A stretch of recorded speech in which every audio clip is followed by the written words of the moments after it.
Bonsoir. Donc, suite à la réunion qui s'est tenue ce dimanche 17 septembre à la préfecture, bien évidemment pour parler du phénomène cyclonique Maria qui menace le département de la Guadeloupe, et ce, durant la nuit de lundi à mardi prochain, le préfet nous a donc convoqué les élus et l'ensemble des responsables préfectoraux de manière à faire une mise au point. Effectivement, c'est un grand phénomène qui s'approche sur le département de la Guadeloupe, et nous, élus de vieux habitants, nous avons décidé, suite à cette séance de travail, de réunir notre petite cellule de travail en mairie.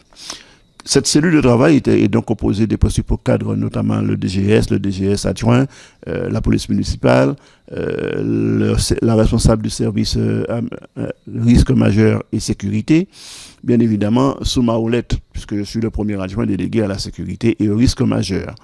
Nous avons donc pris un certain nombre de décisions ce soir afin de prendre toutes les dispositions pour pouvoir mettre en sécurité la population qui habite en zone inondable, et dès demain matin, nous réunirons la cellule de crise communale.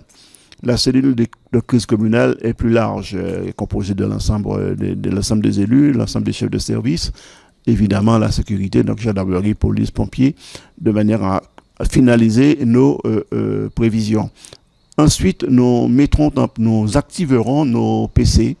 Le PC central, donc le PC qui se trouve en mairie, sera activé dès l'alerte rouge qui sera donnée à midi par la préfecture.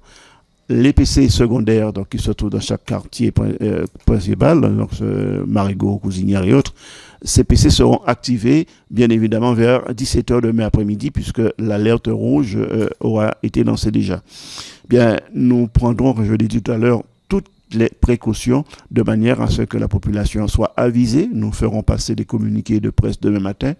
Nous passerons avec une voiture sonore par la police municipale pour aviser la population qui demeure en zone inondable, notamment aux abords des rivières, sur le littoral, puisque apparemment il y aura le très forte houle du sud-sud-est qui menace nos côtes, particulièrement les côtes sud-bastériennes. Donc, ce qui veut dire en tout cas, vieux habitants est en avant, vieux habitants informent, vieux habitants prennent ses précautions, vieux habitants se mobilisent pour secourir et surtout pour protéger sa population.